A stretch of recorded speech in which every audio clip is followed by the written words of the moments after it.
Hello everybody, and welcome to my first impressions of Rymdkapsel. Rymdkapsel is a game by Grape Frukt Games. Pronounce that so weird because it's basically grapefruit. Just instead of the I in fruit, there's a K, so their naming scheme for a lot of things is apparently a little bit wonky, but I'm perfectly fine with that. Adds a little bit of charm to things. But what is Rymdkapsel? And if I'm pronouncing that completely wrong, I apologize. That's the main way that I could figure this out. Basically, it is a colony simulator game that is very, very refreshing in a lot of regards. The main one, in my opinion, is just that it's very easy to jump into, very easy to learn, while still having a lot of complexity and still not being like way too simple, still being really deep and engaging like most colony simulators are. So let's go ahead and start a game right here, get into showing everything off. Obviously, you would imagine you'd play normal mode, but I'm actually going to play New Game Plus right here, just because New Game Plus actually does not have a tutorial, and I'd rather tutorialize things myself, obviously, rather than having it show off. So right off the bat, this is our colony right here. We've got these two citizens who are represented by those little cubes. That's one of my favorite things about this game, the graphical style, actually, because everything is so frickin' simplistic. It's like Thomas Was Alone, if Thomas Was Alone was a space sim. And so those are our two people, where we have to try to build our little space colony here and whatever, and we obviously, as you could probably tell, have 3 different kind of resources.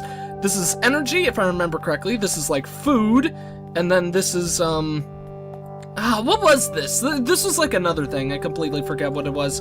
But, one thing I should say right off the bat is that this is actually a PC port from an app game. So a lot of the controls work and feel like you would be playing them on an iPod. But one super nice thing about that is that they actually carry over very, very smoothly and don't feel all that different from what you might imagine for a normal game. So first thing we have to do is we have to build a bunch of corridors to start getting our base built. Basically, corridors, as you would imagine, are just areas that you can walk around. So we do that by selecting the corridor, and then we just place it. And corridors have to connect. Basically, everything that you build has to connect with the kind of weird brown color there, which represents the corridors. So you can't have the other buildings attached to other buildings that aren't corridors. Everything has to be a corridor. And then basically you just click down here on your people and you slide them over to whatever action you wanted them to put into action. So by doing that, our 2 workers are actually going to start working on construction there. Quick thing that you can notice about them, whenever they're lying on their side, both represented on the main map here and in our little kind of a screen of actions that we have to take and put into place. Whenever they're lying on their sides, that means they're idle and they need a new job to do. So let's go ahead and start working on building an extractor. These are very, very important because the resource in this game that I would say is the most limited is this one right here. I really wish I remembered what it was called, but how about these purple squares? Basically, those things, they're very important because, as you can see, they go into everything that you have to build, because these are all the things you can build in the game, and it shows how many resources you need for them. Obviously, corridors being very cheap, while other things like a corridors is very, very expensive, requires a lot of resources to get one of those built. So, but basically these blue squares you could get basically infinitely by creating a reactor, which we'll put one right there. That should be pretty fine, and our people will get to building that. Reactors work similarly to gardens do, as let's go ahead and put a garden right there as well. I think that'll be a pretty good spot for it. And they just generate the resources automatically, while these extractors, they're extracting the resources from this little pool of resources right there. So actually, eventually this is going to run out, and we're not going to be able to, the particle fields, it takes them from the particle field. It doesn't really say what the minerals are, though, which makes me sad. I'm gonna name them.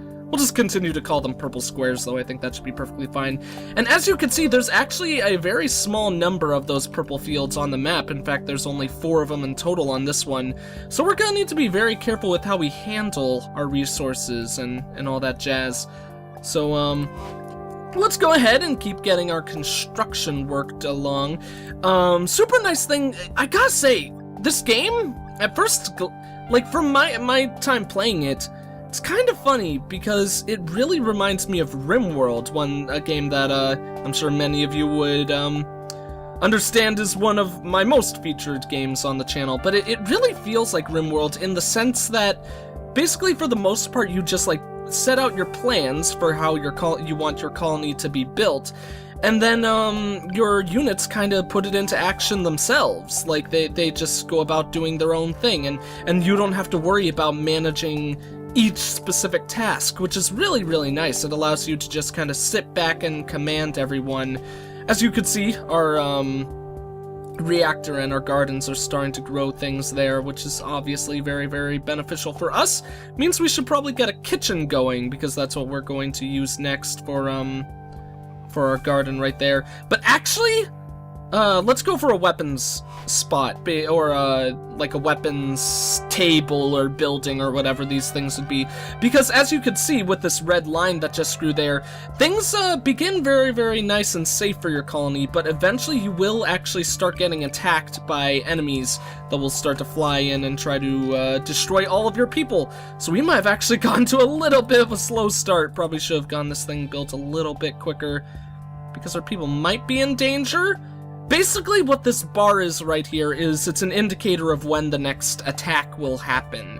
So we have quite a lot of time, but we might want to pick up the pace a little bit, or at least as much as we can, so our people will get this little defensive outpost built. But now it's built, so we should be perfectly fine.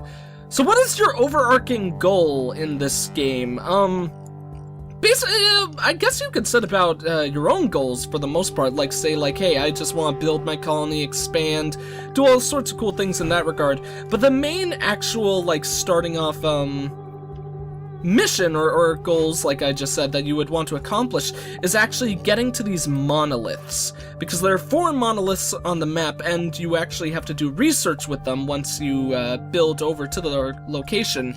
And each one of those, once you accomplish all of your research, they will actually give you a certain skill for your people. Like this one, a monolith left by a previous presence makes any remaining particle fields last forever. Extraction speed is halved. So that's that's a very interesting one, because it has a positive negative thing. That's actually the first time I've ever seen that one. Nice to know that there actually are more than 4 of them in the game, because I actually played a full round of this, or at least played until I researched all the monoliths in one run beforehand. Let's actually go ahead and move all of our units to the defensive outpost, so they can feel nice and secure with their place in the world. But before I talk about the monoliths, let's actually get ready for this attack right here. So basically, when you set your people in the defensive posts, as you can see, it has this nice short little range. Some monoliths, I don't know if there are actually here. Wow, that's a good monolith. But some monoliths actually give you an increased attack range. Doesn't seem to be any there. But here we go. Here's our enemies. As the first time I started, those are actually 2 scouts, so those aren't going to do anything to damage our people. But of course, now they are going to warn the enemies, and we're going to have future, the future danger to have to worry about and look forward to. So let's actually go ahead and start working on what you would need to do to add additional squad mates to your team. Because you might be like, hey, if we're gonna start building and expanding more successfully, we need to do it more rapidly as well. So let's go ahead and set a quarters right there. Quarters, as I mentioned, is one of the most expensive thing to build, but it can also be the most crucial, or is the most crucial to get built in many ways, because that's what you use to get more units on your side. I should also probably build a weapons quarters though, because it's, from my experience, it's really, really nice to have both of those built. So once you get more people, they can all remain safe and secure, because as you would expect, only 2 people can use a defense outpost at a time, or there can only be 2 people manning each defense outpost. So let's actually prioritize the quarters while our people get to work on their things. We'll have to wait on the monolith for a little bit, which will be tad bit unfortunate, but you know. Oh, shoot, I forgot to build a kitchen. That was a big mistake on my part, so let's actually slide the kitchen in right there. And while we get to work on that, let's actually talk about the kind of Tetris mechanic. I can't believe I didn't mention that till now, because that's one of the biggest parts of the game, and one of my favorite pieces, because that's what really makes this game different from most other, strategy simulator, well, not, like space sims and stuff like that, kind of the same genre that RimWorld is. But what makes it so different is that all of the buildings work as like Tetris blocks, and you have to kind of figure out a way to, you have to figure out the best way to set up your base so everything can fit in nicely and appropriately to how you want to build, without also, while also trying to take up as little space as possible, which oftentimes can be very, very difficult and frustrating even, mainly because you're restricted in what you can choose to place down.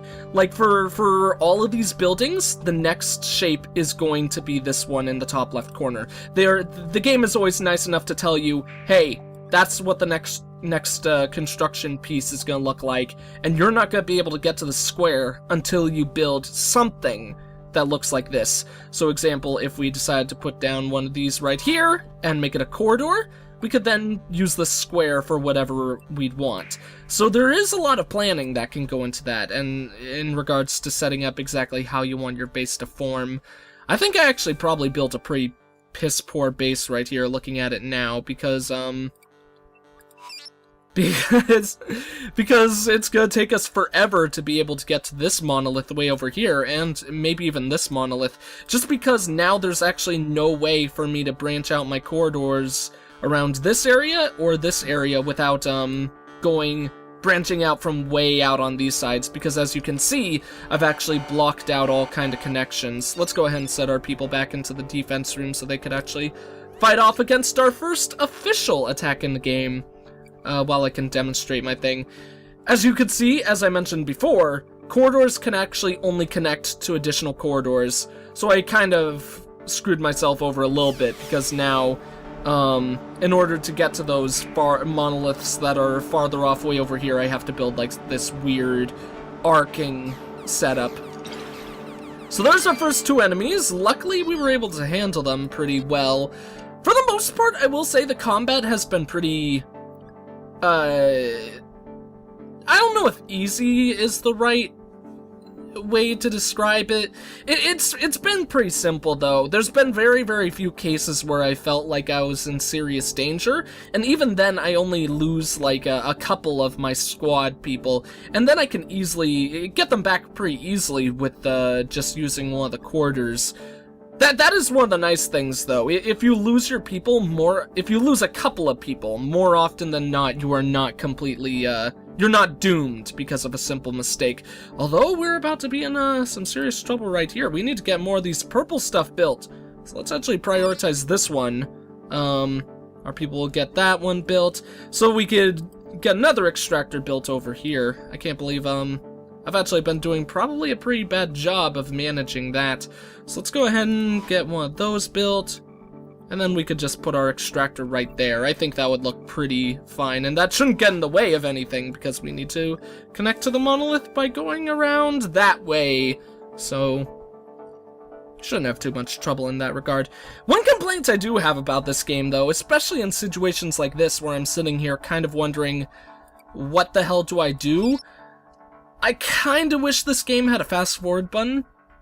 I mean, who knows, maybe I'm just missing it, but in all of my play, I have not seen any way to fast forward the game, which makes me a little bit sad, just because sometimes it can be a bit tedious, because all we're doing right here, we could create like this whole onslaught. That's not really the right word to use there at all, but we could really go ahead and say like, hey, let's set up all of this plan, map out everything that we want our base to look like in the future, so all of our stuff is prepared, and then we don't have to worry about building it or setting out our plans in the future.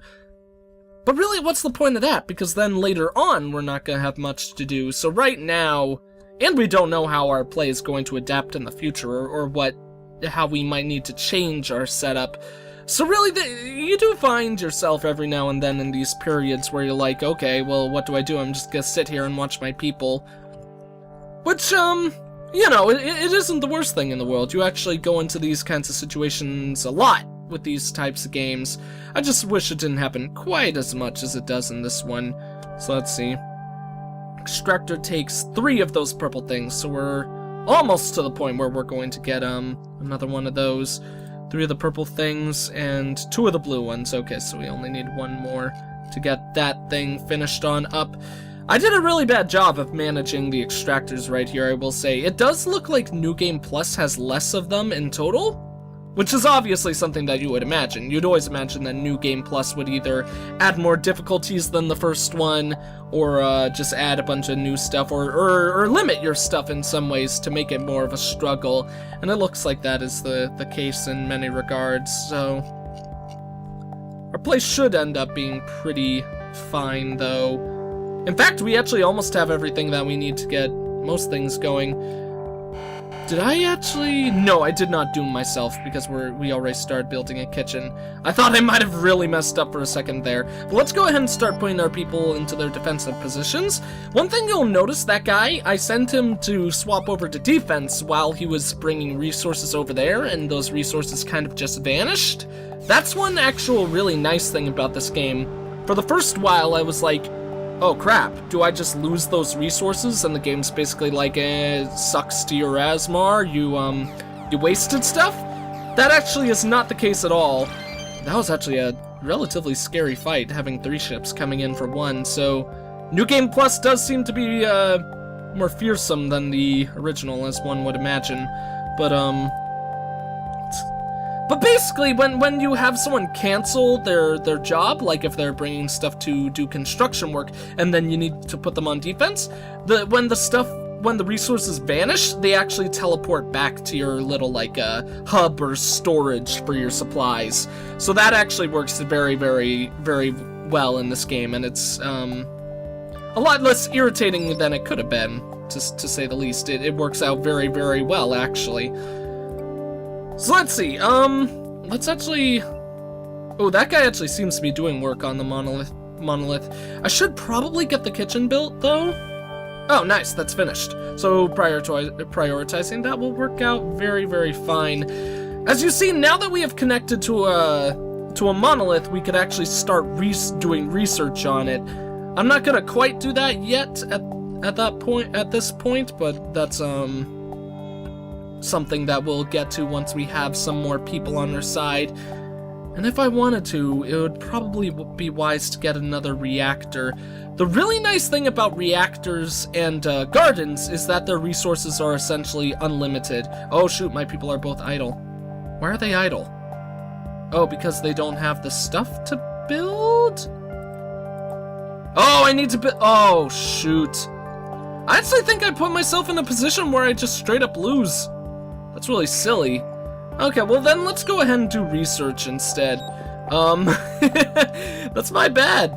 I forgot, I ran out of food before I could finish building the kitchen, and actually you need the kitchen to make food. I completely messed up. Basically, like the gardens, you would think that's where we get our food right there, but the gardens actually function as a middleman. I totally should have built the kitchen before working on the quarters. I think that's how I messed up. Because, once the food is, once the sludge, because the gardens don't grow food, they grow sludge. Once the sludge is built, like it is right here, it actually gets transferred over to the kitchens, where people turn it into regular food. And then that food can be used as the normal resources for building everything else. So as you can see here, here's how the monolith is growing, and, basically how it just functions is your people will walk around it and keep on doing research with their little weird, laser eyesight guns or something, and each time they do it, it'll go up a certain percent. Obviously, the more people you have manning it at a time, the quicker it goes, but you can only have 3 people max doing research on a monolith at a time.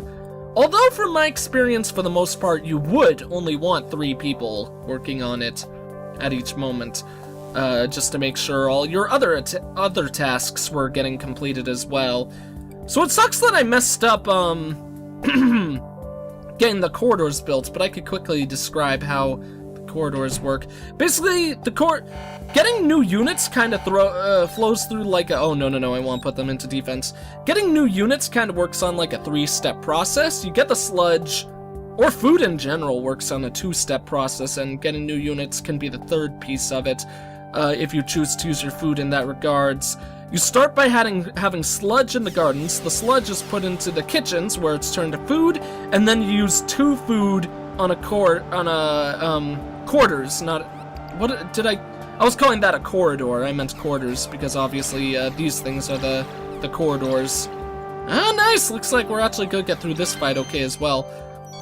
Obviously our setup is kind of not doomed though, but this is not how I would want things to go since we can't get any more units at this point. But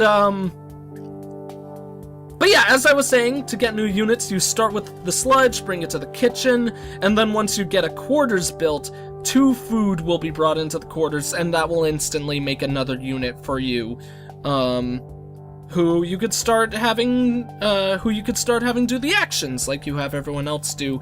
But each quarters can only house 2 new units at a time, so unless a unit dies, you'll need to build additional quarters to get a larger and larger army on your side. Granted, actually, if we did build this monolith, that would help us a huge amount, because that would give us 6 guys straight off the bat. Definitely one of the best monoliths that I've seen so far, if I would, were to say. Getting that one built almost immediately would be very important. But then, it's also a nice balance, because the more people you have, the more defense buildings you need to build, because otherwise, that's the thing that I really like. Unlike games like RimWorld, when you're building your defenses, you're not just trying to protect your base and your people. For the most part, I've seen, basically in this game, you're essentially building them to protect your people, and you can only protect 2 people at a time for each one you have. So basically, the more units you have to think, okay, I need to build more weapons and get those things ready so my people won't die. So this game, it appears so simplistic, and it really is simplistic in a lot of ways, but it's also really complex and kind of ties in very, very well with itself in regards to how its gameplay works.